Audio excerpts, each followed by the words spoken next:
You are watching the Poor Boys Horology podcast, the podcast for watch enthusiasts on a budget. Your host for today's podcast is Dr. Ed DeVries, an amateur horologist whose personal collection includes Timex, Rolex, and everything in between.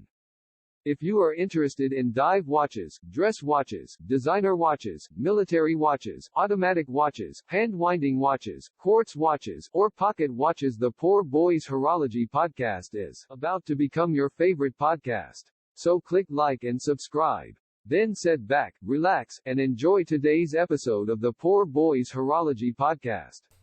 This month's Poor Boys Horology podcast is coming very late in the month. We're coming right up on the end of the month there. And we normally get these out a lot earlier in the month, but this is just an exciting episode today, and we've got a lot of production that's gone into it, and hence we've kind of pushed this towards the end of the month. Before we go any further, let me do a quick wristwatch check. I'm wearing a Omega Seamaster Series 300. This is the same watch that James Bond 007 wore in the movie Spectre. And I'm wearing this watch today because today's episode of the Poor Boys Horology podcast, we are going to go through over 50 years of horology history in the James Bond franchise. Hard to believe, but we've been watching these movies for 50 years now. Longer than I've been alive. But yet I've seen every one of them, and I've enjoyed every one of them. And it was watching James Bond movies as a kid, particularly those Sean Connery movies, that really got me into watches. And even the Roger Moore movies, they had some pretty neat watches. They had the Seiko television watch. Maybe you remember that movie. I believe it was from in the movie Octopussy.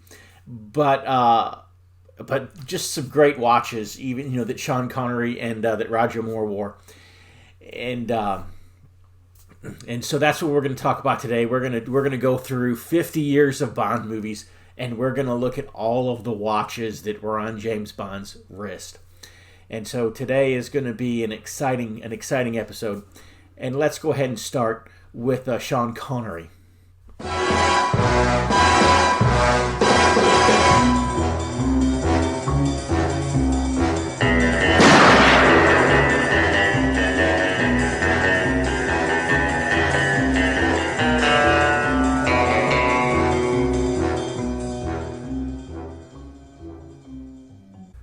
Well, we start out with the first Bond movie back in 1962, and that was Dr. No.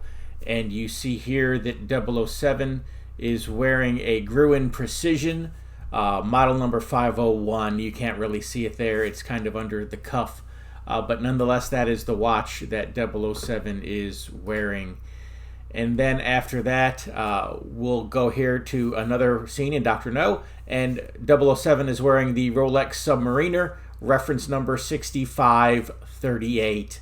And you can see he's got it there in a few different scenes. And now we're in the movie From Russia with Love, and then in the movie Goldfinger. And you'll see in both of these movies he's wearing the same Rolex reference 6538. Here we have a bonus watch. This is in the movie Goldfinger, and you'll see that Pussy Galore is one of Mr. Goldfinger's stewardesses here on the plane, and she's wearing a GMT Master reference 6542, very big Rolex for a woman's wrist. And then here in the movie Goldfinger as well, we see that 007 is wearing a Gruen watch, a Gruen Precision 501. There we see that watch. And then here in Thunderball, the 1965 movie, we see Q handing him a Breitling Top Time reference 2002. Of course, Q had modified this watch to do things that the real watch would never do. Then we're back to the movie Thunderball, and there's that Rolex Submariner reference 6538 again.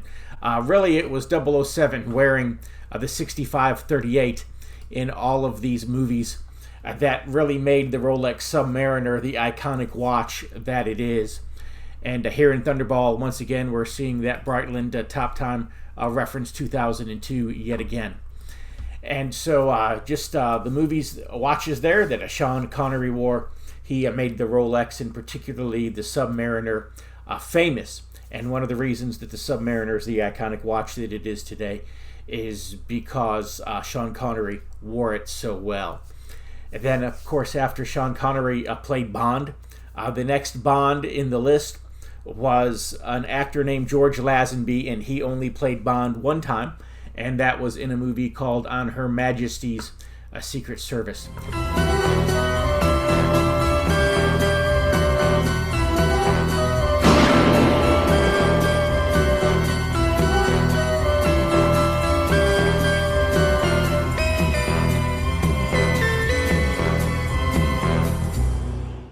And we see him here, and he's wearing a Rolex Submariner. Actually, he's not wearing it, he's kind of playing with it, but it's a Rolex Submariner reference 5513.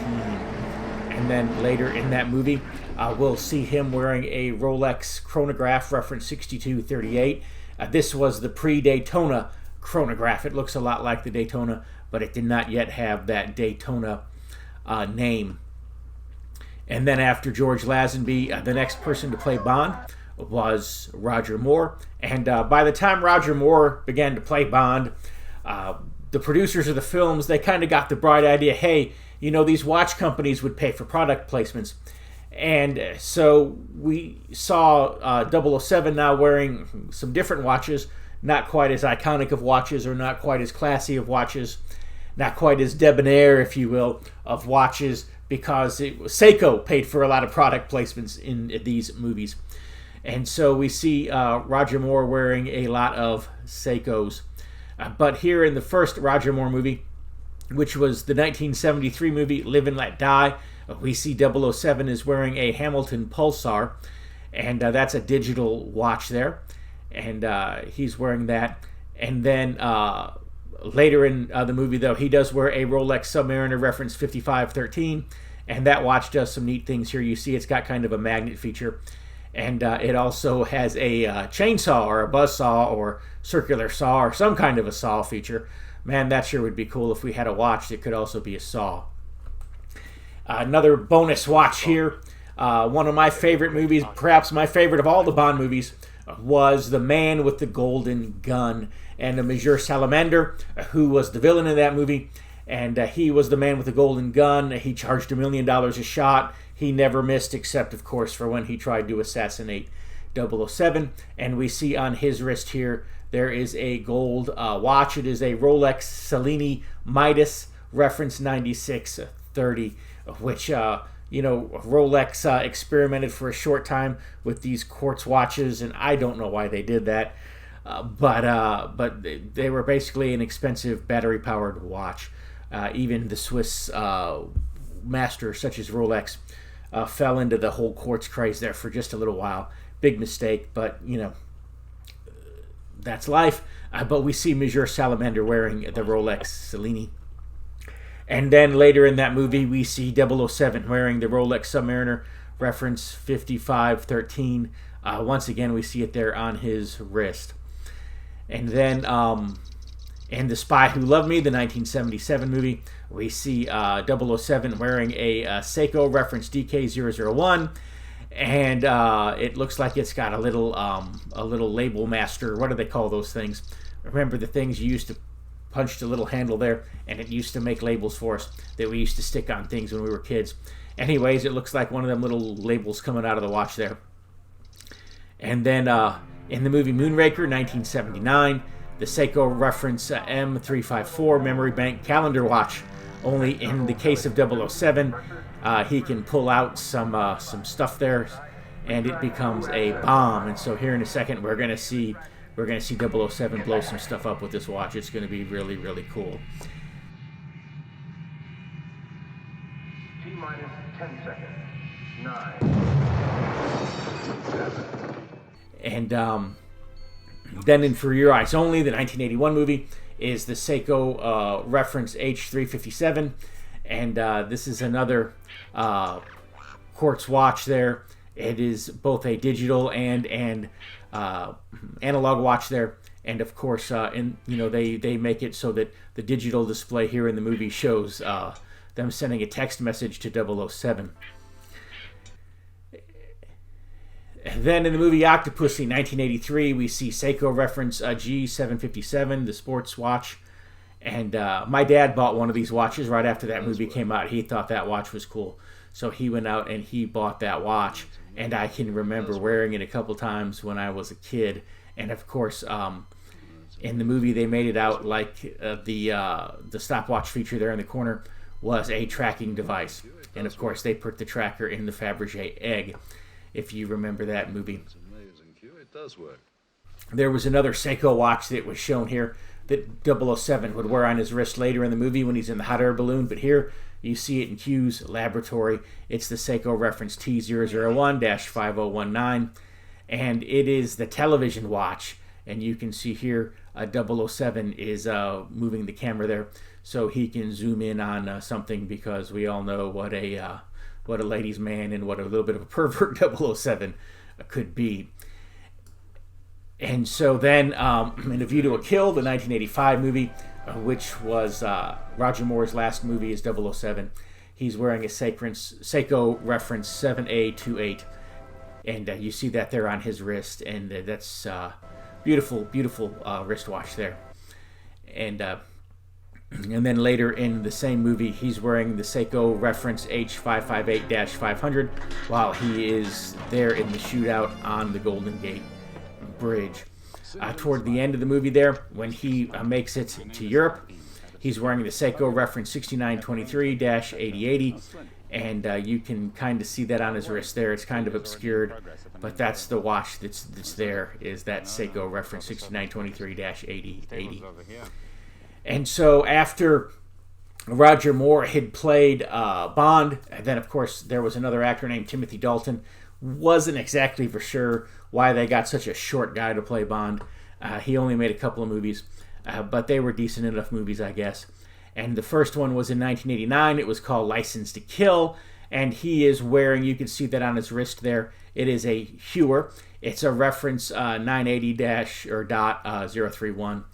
And that's the watch that he's wearing there.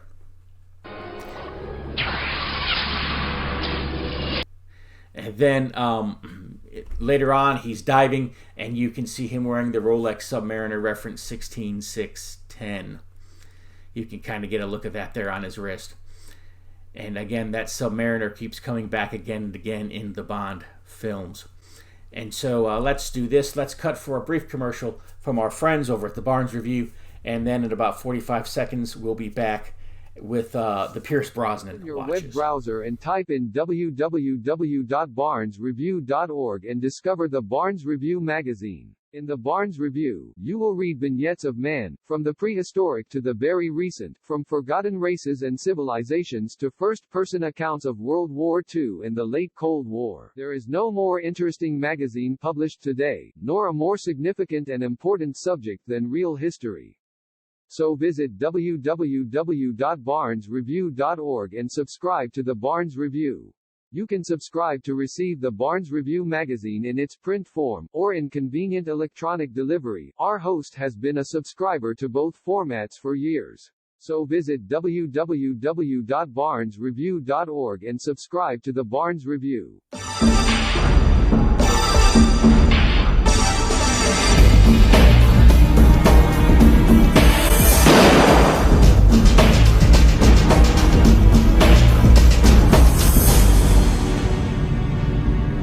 All right, well, Pierce Brosnan pretty much wore the same watch throughout all of the movies, and that was the Omega Seamaster Professional 300M. Of course, I'm wearing an Omega Seamaster 300. If you remember from the wristwatch check, the one that I'm wearing is from the movie Spectre, and it is the reference model that Daniel Craig wore when he played Bond. But Pierce Brosnan really made these Omega Seamasters very popular. Of course, the Omegas were put into the movie. It was a product placement. It was paid for by the Omega company. But they made people like me want to go out and get an Omega. Omega wasn't even on my radar until James Bond started wearing these watches. I'm like, those Omegas really are kind of cool. And now, in the movie GoldenEye here, he's wearing a Omega Seamaster 300, reference 2541.80.800. And that's just one of many Omega 300s that Pierce Brosnan is going to wear.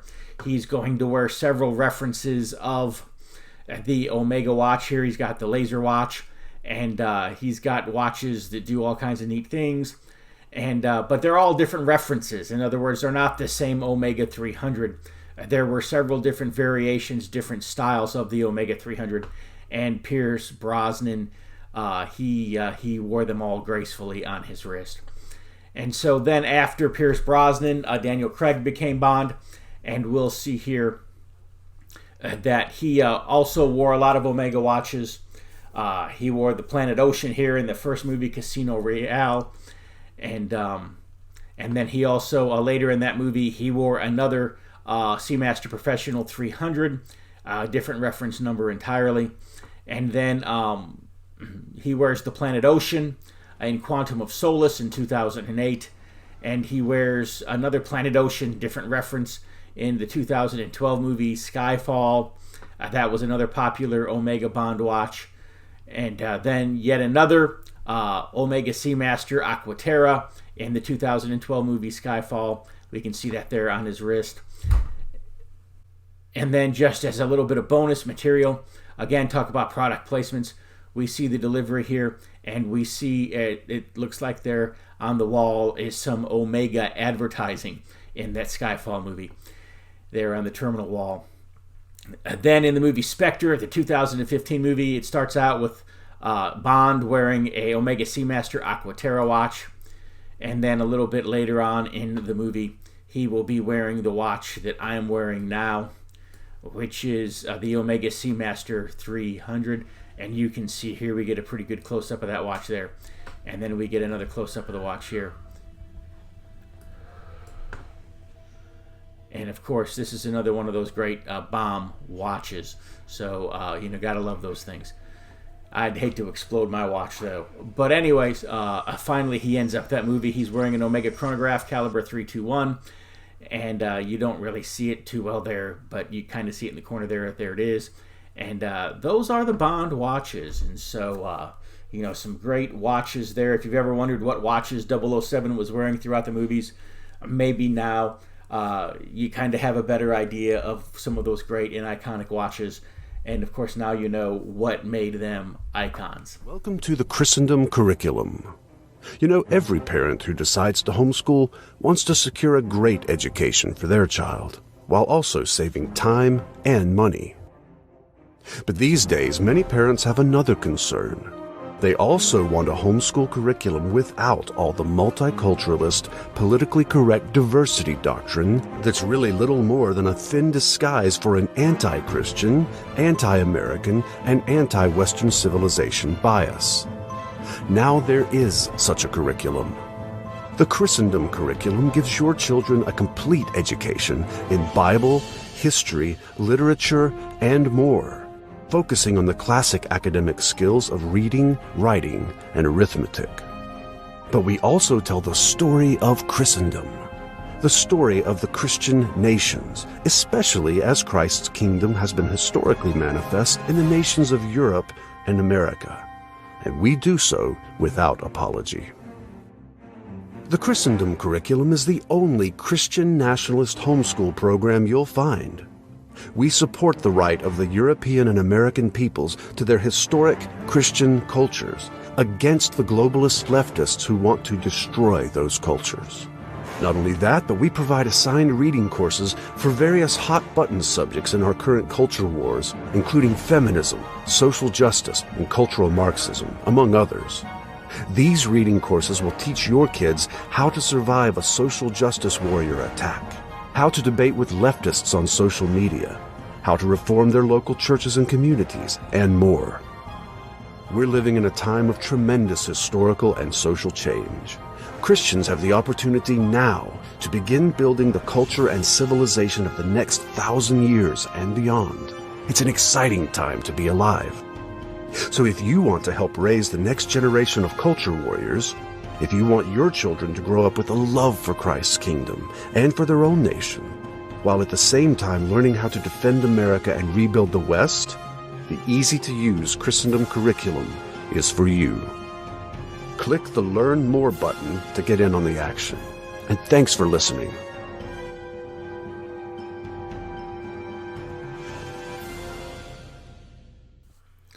Well, that's our show, so I hope that you've enjoyed this 50-year journey of horology through those iconic watches that were worn by James Bond 007, through many decades of some great movies. I know that last month I ended the podcast encouraging you to tell me what is your favorite military watch, and I said that we would look at those in a future podcast. I did get some great responses to that podcast, and so here either next month or the month after, we will be looking at the military watches that you had sent to me.